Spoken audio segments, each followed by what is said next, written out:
Hi everybody, and welcome to our second segment of the Alumni Relations UCD in Conversation series. My name is Grace Allen and I am the Alumni Relations Officer for the UCD College of Social Sciences. It's wonderful to see so many of you from our community of nearly 300,000 global alumni taking the time to join us this evening. Every Thursday, through these webinars, we are delighted to welcome UCD alumni and academics to share stories of their tremendous work and the impact that they're having on society. The webinar series will also reflect UCD's new strategy entitled Rising to the Future and its 4 strategic themes, which focus on UCD's contribution to global challenges. These are creating a sustainable global society, transforming through digital technology, building a healthy world, and empowering humanity. As many of you will know, UCD is at the forefront of efforts in fighting COVID-19. Last month, UCD Foundation launched an emergency appeal in an effort to raise €1 million in support of the ongoing response to the situation and also to support our students through the UCD Hardship Fund. We would like to thank those of you who have already supported this wonderful cause.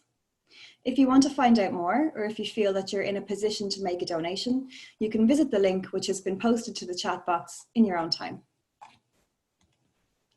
So the format for this evening includes a 30 to 40-minute conversation, followed by 10 or 15 minutes of questions and answers. We're hoping to wrap up by 7:45 or 8 o'clock. Please feel free to submit questions using the Q&A function at the bottom of the screen. Due to time constraints, please understand that Martina won't be able to get to everybody's question, but we're hoping to get to most of them. If for whatever reason you have to leave the conversation early or you've got a problem with connectivity, don't worry because we're recording this evening's session. So you'll have an opportunity to view it again at a later stage on the UCD Alumni YouTube channel. So now, without further ado, I'll hand over to UCD alumna Martina Fitzgerald, political journalist and author, who is joined in conversation by a fellow UCD alumna, Caroline Casey, an award-winning social entrepreneur and the founder of the Valuable 500. Thank you, Martina and Caroline. Thanks, Grace. I'm delighted to be joining you this evening and to be talking to Caroline. Now, as Grace mentioned there, my name is Martina Fitzgerald and I'm the author of a book called Madam Politician, and many people will have known me from my time in journalism. I spent 20 years almost in RTE and I'm probably best known as RTE's political correspondent. Now, I've been working on a number of projects since I left, and last year I took a professional sabbatical and travelled all around the world to China, to Brussels, to Washington to give talks on women in public life, and then ended up in New York at the end of the year as a visiting fellow at Columbia University. So it was an eventful time. So I'm delighted this evening to be talking to Dr. Caroline Casey, award-winning social entrepreneur, who also was due to take a sabbatical this year that's been interrupted. For the honeymoon. And a sabbatical. I'm not replacing that at all. And just to tell you a little bit about Caroline, her CV is so impressive because of the work that she has done in an area. Over the past 2 decades, Caroline has set up several organizations and initiatives, all aimed at achieving disability business inclusion. And to that end, Caroline is committed to building a global movement for the 1.3 billion people in the world with a disability. Now, her latest initiative is really interesting, the Valuable 500, which was launched at the World Economic Forum's annual summit last year, and it aims to get 500 CEOs and top brands to put disability inclusion on their leadership agendas. And so far, 260 CEOs of some of the world's top companies have signed up and counting. Now, I could go on, but I'm going to let her talk instead. So I'm delighted to get the opportunity to talk to Caroline about all her work and her achievements. But firstly, I suppose, Caroline, you have already spoken so eloquently and extensively about your own personal circumstances in a TED talk.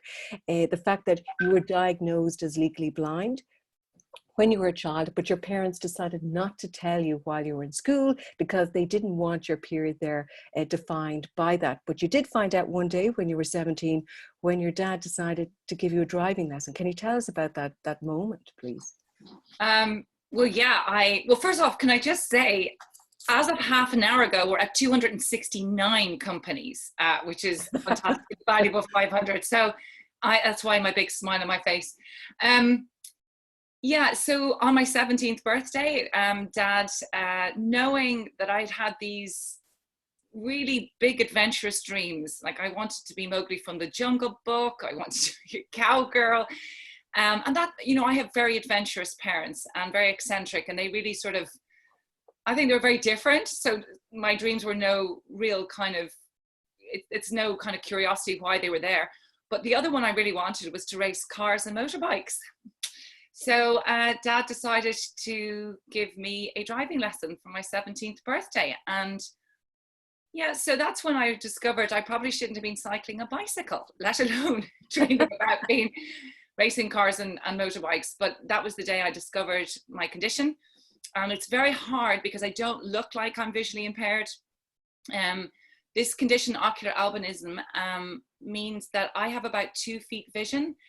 So if you were to put a pair of glasses on and put Vaseline in front of the glasses, that's how I've always seen.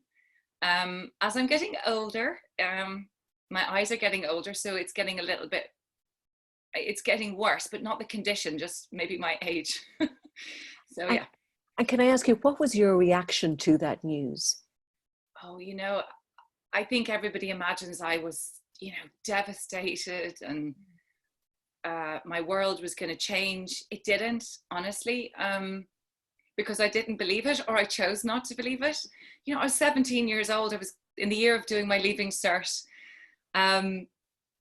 I had wild ideas about who I was going to be, and I'm a very free spirit. I come from a very free spirited family. Also, my mum had been very ill as I was growing up, so we Caseys are truckers, you know.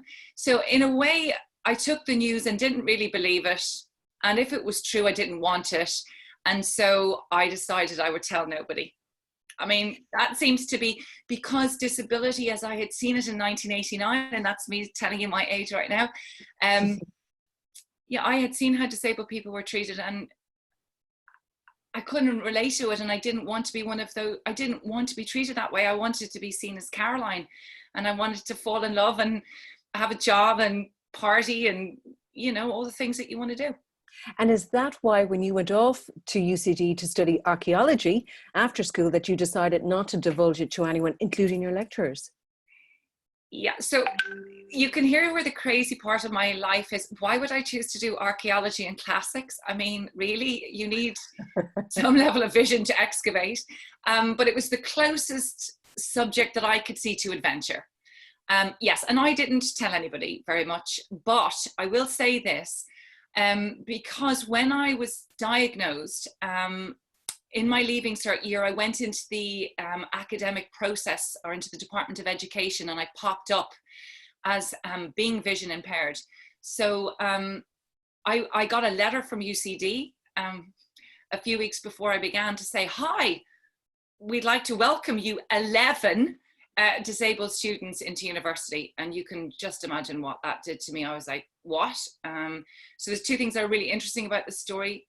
Then there were 11. Okay, 11 in UCD. And secondly, they already had attached a label to me, and I did not want that.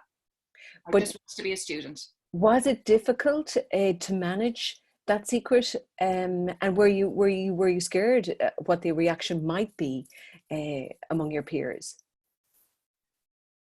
Well, you know, I think growing up is hard, isn't it? Being a teenager, it's kind of awkward anyway. And I think that the transition from school to university for everybody, having a disability or not, is a kind of, it's awkward. But I tell you what I did notice is I really understood my vision impairment. And every day and every week, as my world grew bigger outside the schoolyard, and I extended myself into life, I realized, oh, I can't see this. And at the same time of knowing I couldn't see, the sense, my confidence started to be eroded. So I was managing my plummeting confidence, and then my expectation to be out there, you know, being full on. I had to come up with solutions very quickly. Like, seriously, I couldn't see the books in the library. So, I mean, I used to follow people. I'd say people thought I was a stalker. I mean, to understand where the toilets were, I'd honestly check somebody's profile to see if they had, sorry for this, but if they had bumps coming out of their chest, because that's the only way I'd know it was the ladies. Or, you know, I'd have to hear and smell, and my resourcefulness became very, I adapted very quickly, and I used humor. So when the more frightened I was, the more I'd nearly go out. And people think I am an extrovert. And I think anybody who knows me rolling their eyes and going, oh, here she goes again. I am half extrovert and half introvert. I'm actually also very private and very shy. But I knew if I didn't speak up, and if I didn't deflect, and if I didn't use humor for when I was bumping into walls, like seriously, or hugging the wrong people, which I did, or going into the wrong places. I sat in the wrong lecture halls. If I didn't use humor and say, oh, well, I'm so blonde, you know, that it was just my sort of coping mechanism. Now, you were found out by a lecturer, and I believe he was very influential in your life at that time. Oh, yeah. There's this, I'm going to get emotional speaking about this man. His Dr. Vic Connerty, Theatre L, and he taught Roman history. And he was, oh my gosh, his voice. Now, for somebody who's visually impaired, voice is so important, as is the energy or feeling of somebody. And this man, oh my Lord, he has the most beautiful voice. It's like the butler in Downton Abbey. That's how much it kind of reverberated off me. Oh my God. Would you mind that being described in that way? No, but his voice, I mean, everybody loved his voice, and he was an amazing storyteller. So there was something about him that I felt I could trust him. And he caught me out in second year, dodging around. And let's be honest, I was also playing hard. You know, people think that people with disabilities are either very good. That really wasn't. I was partying fairly hard. But anyway, he caught me out, and he had watched me and seen me in tutorials. And he was the first person that I sort of had the courage to say not the full truth, but nearly the truth. And he just told me to buck up and get on with it and write my essays and don't use excuses. And forever, when I was so honored to get my honorary doctorate from in 2006, there were two people from my university career, Dr. Aidan Kelly and Dr. Vic Connerty, who I truly wanted standing with me. Yeah. Now, you then changed a course in terms of your studies. You then went, which I find is really interesting, from archaeology to a master's in business at the Michael Smurfit School of Business, and then on to Accenture, where you say you thrived. Now, by the way, I have to get archaeology to business, and I'm sure lots of people do that, but why such a jump? See what I was excavating. Let's be honest. There's two reasons. I couldn't see what I was doing excavating. So after my my degree, I was excavating, and I got fired. And I decided I would travel around the world for a year with a great friend. And I also was starting to understand lack of vision the more I traveled. Came home, and my father's an entrepreneur. And I grew up working on his factory floor actually at a very young age. So business is in me, there's no doubt. But the girl who I went traveling with, we set up a landscaping company. And I thought it would be a really good idea to potentially know how to run a business. So there was the diploma in business studies in the Michael Smurfit School. And I decided to do that. And when I did that, weirdly, I did really well. And I won an academic medal. I mean, I don't know how. And I decided to go on and do a master's in change management. Yeah. And that has served you very well, as we'll hear on all your ventures. Very much so, very much so. And so change management, and I did the master's, and I was doing very well. Once again, do not know how, because my eyes failed me very, very badly. That was the year I registered blind, actually, in complete secrecy. I never told anybody because I wanted the free bus pass because I was running out of money. So So that's where they were all doing the graduate recruitment programs. And, you know, in that rush of that time, I was coming to terms with the fact my vision was low, and well, everybody else wanted the big graduate jobs, and I thought, well, everybody else is going to go for them, so I'll go for them. And all those adventure dreams fell by the wayside. And Accenture was the big company. Actually, that and Smurfit were the two companies. So Smurfit wrote back and said, no, thank you very much. And Accenture invited me in to interview, and I got the job. Oh, congratulations. And from there, you say that you really thrived, and you also revealed that you had a condition, that you were legally blind. Isn't that right? Yeah, so it's well documented. I believe that I was the first visually impaired or legally blind or disabled person in Accenture, but they didn't know it. So I went in there, and for 2.5 years, I tried to keep up. I worked hard and I played hard. I have to be honest, to this day, I'm so grateful for the training as a management consultant, because it set me up to do everything that I have done to date. But I started with a group of people, which is like a family. So you just work hard and you play hard. And so I think that family and community and competitiveness, because I'm naturally competitive, made me push myself too hard. So 2.5 years into the job and not asking for help and for the assistive technology that exists for people who have a vision impairment like me, I actually damaged the remaining vision I had, up to 30%, we believe. And in October of 1999, I made an appointment with the head of HR, and I came out of the closet for the first time in my life at the age of 28. My gosh. And then in terms of your, oh, by the way, how did that feel? Because were you worried that your colleagues would see you in a different way, or were you worried about that in any way? I had got to a point that I didn't recognize myself. I didn't like who I was anymore. I had so much pain in my head and my eyes, for starters. So physical pain, I have such huge empathy for people who live in pain, because you can't see it. And so I was carrying physical pain, but I was so frustrated, and I honestly say I was angry. You know, that when you are not accepting who you are, there's this constant tension, like a jawline. I'm convinced this crease here on my forehead came from that time, frowning.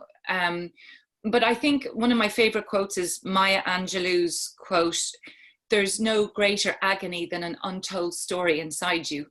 And I was in agony.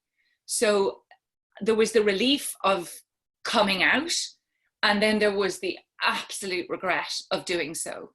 Because in my mind, in my paranoid mind, I happened to be on the bench, which is a consulting term for you're not actually actively in a project. And I made it up in my head that I was now on the bench because I was visually impaired. And that was so unbelievably untrue. But that's, yeah, it was a really, really dark time. And most people wouldn't have seen it because I'm the greatest deflector. But yeah, it wasn't a good time for me.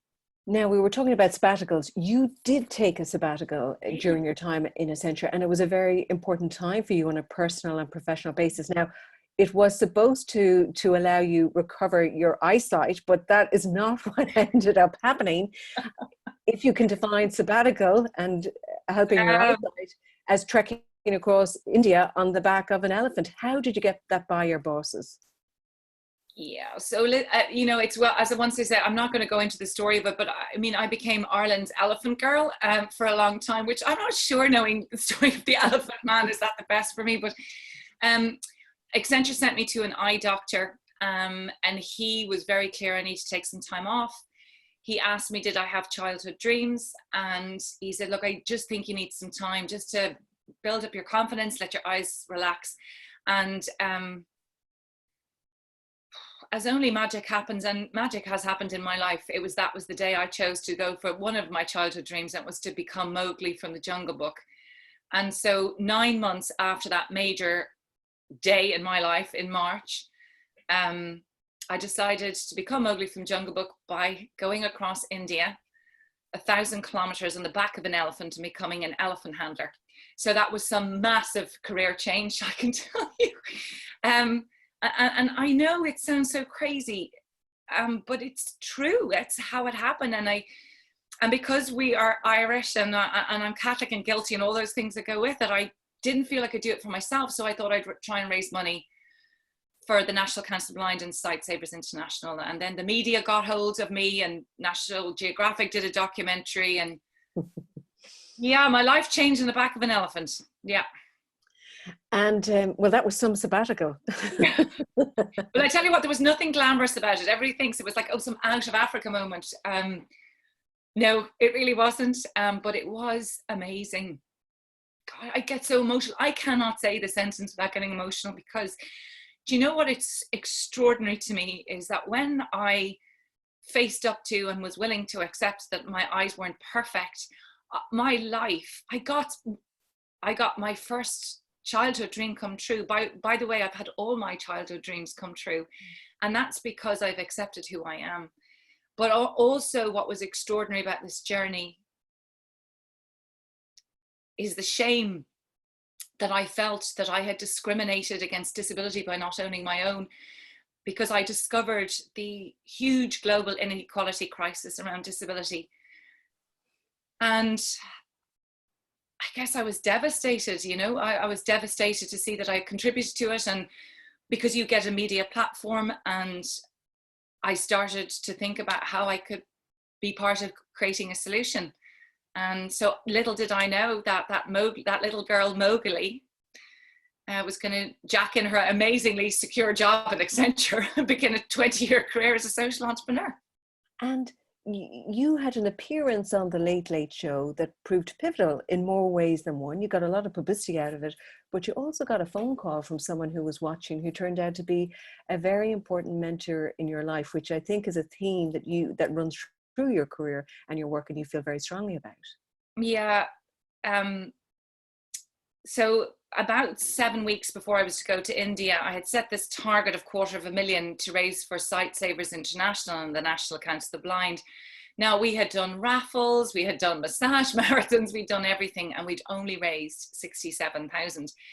I had written off to every business in Ireland, and with the exception of Accenture, the business response was, we don't do disability. And you can understand that's why I've spent 20 years of my life trying to change this. So anyway, I happened to be on the Late Late Show with Pat Kenny, whose father was an elephant handler in Dublin Zoo. Who knew?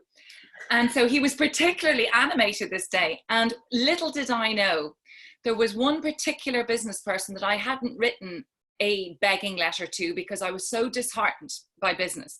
And it was Dermot Desmond. And Dermot Desmond is never in Ireland on a Friday because he lives outside the country, and he doesn't watch the Late Late Show, but he was channel flicking, and he happened to see this conversation between Pat Kenny and myself in all my naivety. And a few days later, he went to open his briefcase, apparently without using his glasses. And he was like, I can't see my briefcase. And whatever happened, he got his executive assistant, Gina, to call me up, and I got a phone call on Monday morning saying, hi, will you hold for Dermot Desmond? And I went, will you, here now, who's doing the joke call? And Dermot was on, and he said, there's something about the way you're talking about disability in business. And he said, I'm going to send you a check. And he sent me a check for €100,000. And I burst out crying because he was my first real believer. And he got the check over in 20 minutes. And he said at the end of the letter, if there's anything I can do to help you, just let me know. And that is one of the most important relationships that I've ever had, because he believed in me. And on that note, he has been important in terms of your work, in terms of your career, in terms of guidance. He gave you a lot of important advice. And sometimes it's really interesting for people from different backgrounds to kind of hear, you know, from someone who has been so successful. What kind of advice did he give you? He gave me more than advice, because the late Mary Redmond, who was a friend of mine and guided me at the time, when I told her about this letter, he said, if you need any help, she goes, go ask for his help, but make him think it's his idea to go be introduced to all of Irish industry. So, well, anyway, what emerged from that is the day before I went to India, he brought 16 of the most powerful business leaders from Irish industry into a room. And I was the surprise. And at the time, unfortunately, none of them were women. But we did a Chatham House rules, and he opened the floor and he said, ask what you want. And I said to these business leaders, why don't you want us? Why don't you want people with disabilities as your customers and your talent and your suppliers, member community? Why are you leaving us out? Because we have value. And I had the masterclass of my work, and I left that room, and Dermot said to me, if you want to change business, you will always go to the CEOs. You will always ground it in the business case, and you will find a compelling way to tell a story, and you will use your head and your heart. And those rules I have used for 20 years, and they have underpinned everything I have done. And they are still the reason that I launched the Valuable 500. Because in between the Valuable 500, you also launched the Ashling Foundation and the Ability Awards that went international, and now to the Valuable 500. And it seems that that was a real turning point, that sabbatical. And we were joking about sabbaticals earlier, but they're important in anyone's life to kind of recheck and see a focus of what they want to do. Well, I think what's really important is I went on to that elephant sabbatical. What I didn't say is I left that room with over €500,000 in my back pocket. Who knew that I could raise money?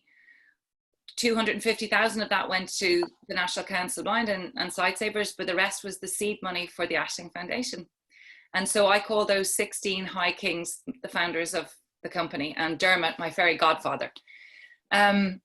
But I think what was so important to know on that sabbatical, so I knew I was going away with a promise that I would now do this job, this business leaders, and I would never have done it because on that sabbatical, I really had time to think and come away from being the performer of everything is perfect, and I stopped trying to fit in.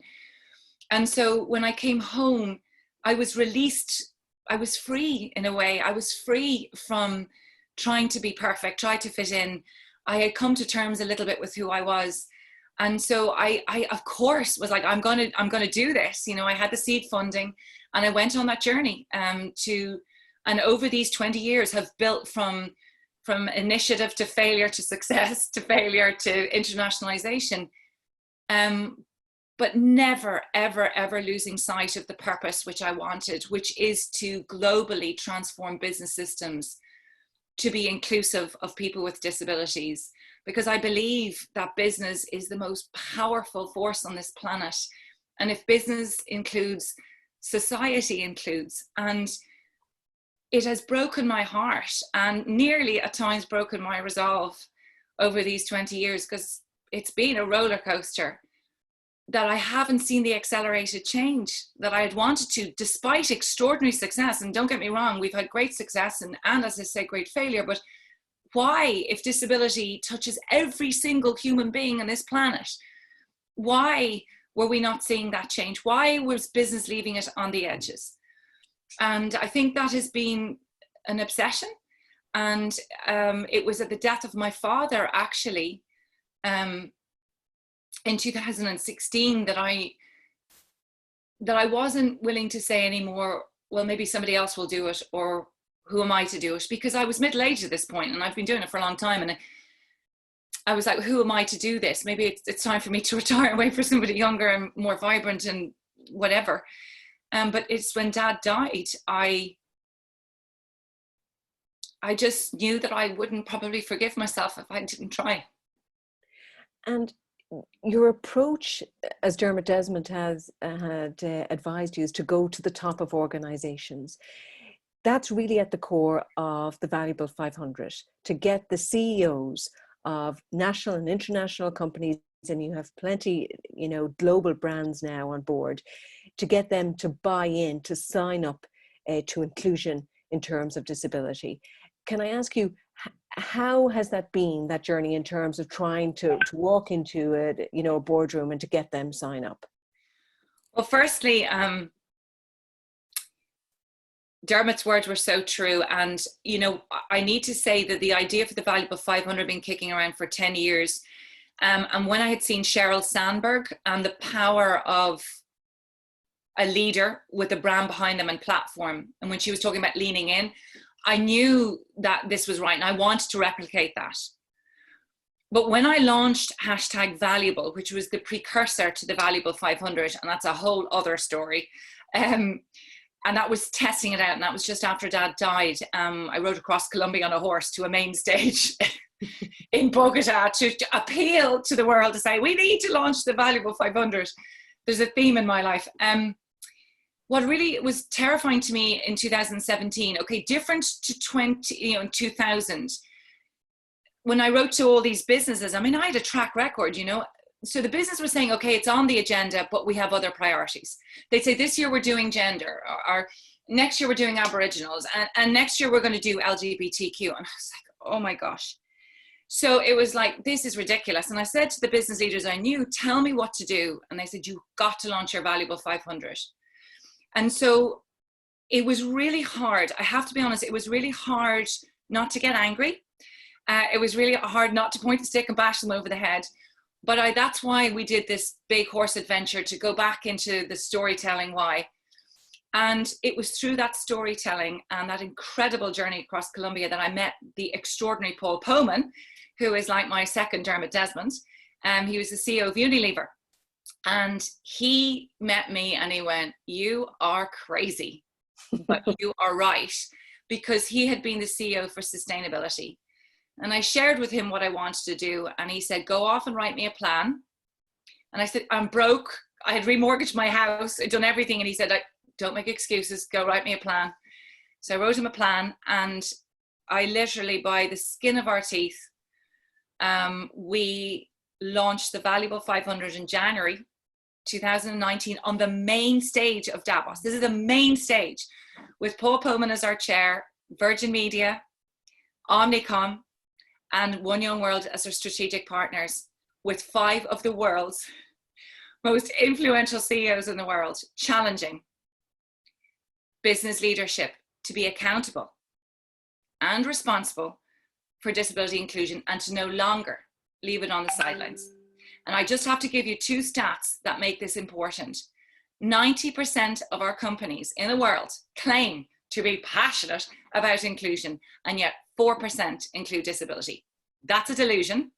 And number 2 is 54% of our companies have never had a leadership conversation about disability, and 7% of our C-suite have a lived experience of disability, and 4 out of 5 of them are still hiding it like I hid it 20 years ago. We got a problem. And can I ask you, many companies may buy in, but there's always the fear that it's window dressing to appear like they're tackling an issue.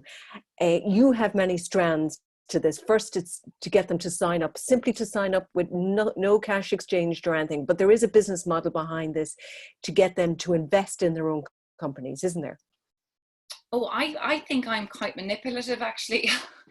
you do slowly, catchy, you know. So the first stage of the Valuable 500 is to build this community of 500 CEOs and the biggest brands in the world. So we now have, as I said, 269. The CEO needs to give their signature. So you're going to write it down. You need to have a leadership conversation, make a commitment to action at leadership level, post that action on our website, and communicate that to your employees and the public so we keep you accountable. However, just so you know, that's great and that's amazing, because right now the 269 companies we have represent 11 million employees globally, 46 sectors, 24 countries, and 4 trillion. Now, what are you going to do with that? So our first stage is to build the community. And now that we got you, we're going to activate that community. And with this collective mass, safety in numbers, fear of missing out, FOMO, we bring these 500 together and put them on a change management program for the next 5 years, looking at internal drivers in their business and external drivers, so that we can actually, for once and for all, globally transform the business system to equally include people with disabilities. And that could be the game changer to ending the disability inequality crisis. And do you think there will be a drop off when they have to spend money? I mean, that's the practical question.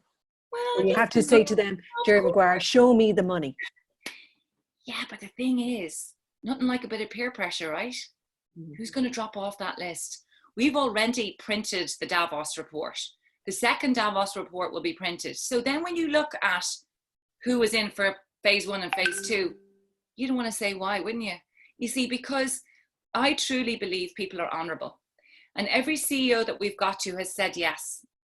It's the system that has said no. The system with a tight and finite amount of resources, and they're like going, we can't do it because we don't have enough. So it's the CEO that releases the resources. And we have a photograph of every CEO and their signature that we send out around the world. Who wants to break their promise? And let's be honest, right now with COVID means that we are going to have to reset our systems. And you cannot leave disability out anymore. Because what we've proved is our systems can change when they want to. And what they said was too difficult for disabled employees to work from home. Well, hey, guess what? We're all doing it. What they said was too difficult for people with disabilities who've used this technology we're all using now. Guess what? We're doing it. And I think this community of CEOs will find comfort with each other because they're going to have to change. So I think they're going to do it safety in numbers. And I actually am very hopeful. And they will be influencers, major influencers in the commercial sector. Can I ask you, looking back, many of the strategic goals of UCD's plan align with your own goals in terms of empowering humanity, building a sustainable sustainability, if I can get out of there. You have remained very close with UCD and very aligned with their key objectives. Yeah, I mean, you must remember UCD changed my life for lots of ways. The friends to which I carry forward, the change management which I do, which underpins what I do. But these 4 goals that UCD have, none of them are achievable if you leave 15% of our global population on the edges. None of them. And if you think the disability community is 1.3 billion people, and with a mother and a father, that is 54% of our global population. UCD can't do this without considering this population. Number 1 is, how do we make our campus accessible and inclusive for all? How do we make our business schools, the conversation of inclusive business, relevant for all? And we have seen the Michael Smurfit School, they have inclusive disability entrepreneurship. They are really trying to lead the charge on inclusion for disability for their students. But most importantly, and this was through Tara Collins, actually, from the alum in the Michael Smurfit School. When I started the Valuable 500, she wrote to all the alum of the business school for me. Wow. To get and encourage those business leaders to come on board. And anybody who's listening, who's one of our alum, who's in a company, listen, we've only got 231 seats left in the Valuable 500. Please get in touch, because that's how we can really bring collective change between the university and what we're doing. Can I ask you, looking back at your career has been fascinating, and there's still much more to come. And sometimes we always hear about all the successes, but can I ask you about the failures along the way and the self-doubts? Because I suppose we all have them. Sometimes we took them away, but what about your failures or self-doubts? The reason I think people like Dermot Desmond, Danuta Gray, Dennis O'Brien, who was the chair of the Ability Awards, Paul Poman, are very important to me, is because actually they probably believed in me when I didn't believe in myself. I adopted this caricature of confidence to become a good salesperson for the work I do. I have really had crippling self-doubt. As most women, I'm very hard on myself. I've made some pretty bad personal choices to try. I'm a people pleaser. I'm recovering from the disease to please. I have had a failed marriage, but I am married again very happily. I've had to close a company, but I have opened several. I think failure is the conversation that I'm genuinely most interested in, because actually through failure, self-doubt, pain, death, I actually have found parts of myself that were unimaginable. And the greatest innovations and entrepreneurship and growth have come from the failures. But I can honestly tell you, I wouldn't be here if it wasn't for the pain. I'm very proud, because I'm often asked about what is your proudest moment? Do you know what I'm so proud? That I could say at 48 years old, I quite like who Caroline is now. And that has been a journey. So, and I'm really proud I never gave up. I'm really proud. It's some journey and it's still continuing. Can I ask you two practical things? In terms of the graduates now, if you were, looking back at yourself when you were in UCD, or if you were talking to a group of graduates today, what practical advice would you give them? And I suppose, what next for Caroline Casey? So I have no right to give anybody advice. I can just share my own experience. The two things I want to say to anybody that I've learned, well, three. One is, you are defined by nothing, not by any success or any failure or any job or any role. You get to start again every day. And I can say that because I've done it. So you're defined by nothing, and be very careful. It's not what you do, it's who you are. And your personal power, this personal power of yours, is your greatest asset. And the second point into that is, I beg everybody to find the space to listen to their own gut instinct, because I would not have made some of the mistakes that I have made if I had listened to myself. And you've got to find the time to listen to yourself. And your instinct for you is right for you. And you may not know it at the time why you do things, but it's really, really important.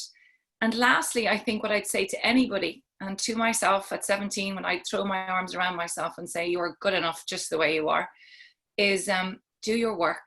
Okay, we all have baggage, and we all have demons, and we all have skeletons in the closet. You don't have to be frightened by them. Go do your work, whether that's through dance, yoga, therapy, whatever. I've done therapy. I'm desperately proud of it. And very lastly, don't take yourself too seriously.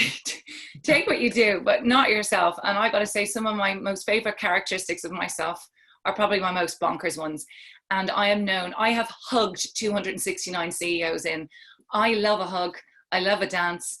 I love that part of myself. And so when I think about what's next,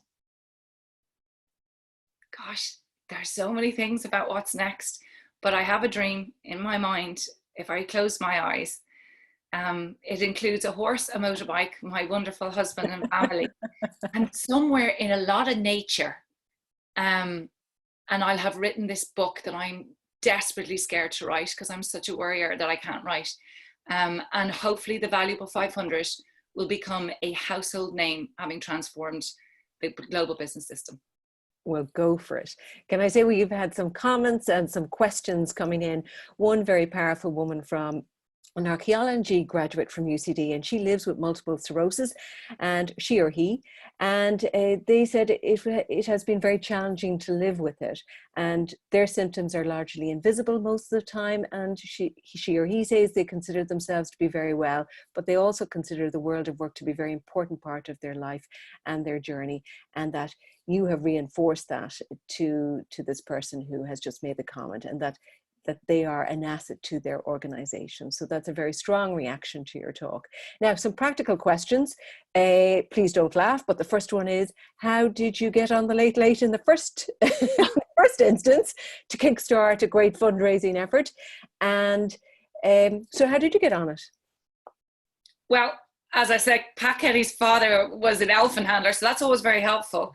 And let's be honest, I was a cocktail of something hilarious. Like, I'm visually impaired, I'm albino, I'm Irish, and I'm going to go across India on an elephant back in the year 2001. I mean, come on. I guess I was a story. That was not hard. And I remember, actually, it was a man called Coleman Kenny, who and Doreen McInerney, who were these kind of two crazy people who thought they'd support me doing this. I don't know how they swung it, but Coleman used to work for Text 100 as a PR person. He got me on the cover of the Irish Times magazine at the time, and the Late Late Show. God knows they had no idea what they were letting themselves in for, but yeah. That was some coverage, and well deserved. Someone has also asked, what can we do on an individual level to advance the disability agenda? Well, just asking. Thank you, thank you, thank you. Because if you look at disability, you're talking about future-proofing your world and business and society for yourself and for your parents and family and children. So what I'm asking you to do is, whatever businesses you do business with as a consumer, or whoever you work for, and if they're a company that employ over 1,000 people globally, well, get them to join the Valuable 500, because it costs nothing. You know, that's the start. Now, if they don't have that, and on a general daily basis, start asking the accessibility question. We've all been doing Zoom for how long? Can I just tell you, as a visually impaired person, this is impossible. I can't see it. Like, do we think about our videos when we put them out? Are we putting captioning on for people who are hearing impaired? Are we just thinking about the environments? People with disabilities are not one group. It's physical and sensory and learning and mental health. Really, do you know what it's about? It's about difference is normal. And I think I'd love everybody to ask the questions of the businesses that they're dealing with. If you had a different lived experience, would you be able to buy the products, do the services, be able to have the life that you have? Because right now you're 50% more likely to experience poverty, 50% less likely to have a job, and 90% of children who have a disability don't even get into a classroom. And that is just not okay. And by the way, I end with this. We design more clothes for dogs than we do for people with disabilities. Like, come on, let's fix that one. Caroline, you are tour de force, and it has been an absolute pleasure, and you've inspired me and so many people, and continued success, because you're on a phenomenal journey. Now, one of our questions has come from Agatha Melvin, and she's asking, is this being recorded and will you be sending out? And I will turn over to Grace to answer that question, because she will have all the details. And thank you very much, Caroline. Could I say one thing before we go to lovely Grace? Can I just say to everybody, Martina, we had a call on Tuesday, and you are somebody that I want to hang out with and have a cup of coffee with. And I just want to say a huge thank you, because I'm a digital introvert. I'm terrified of doing this online because I'm so used to feeling people, and you're just an absolute legend. So thank you. And you made this actually pleasurable. So thank you. Back at you. Thank you. Grace. Well, thank you so much, both of you, Caroline and Martina. I don't think I'm alone in feeling incredibly inspired after that, after hearing your story, Caroline, and there's just so much food for thought there. So from all of us at UCD Alumni Relations, and from everybody who's tuned in, a huge thank you from all of us. So as I mentioned earlier, and Martina touched on, this conversation will be available for future viewing on the UCD Alumni YouTube page. If you have any comments, suggestions, or questions about this series or any other queries, don't be afraid to drop us an email at alumni@ucd.ie. The series continues next week. So next Thursday at 7 o'clock, our speakers will discuss the subject of the philosophy of mental well-being.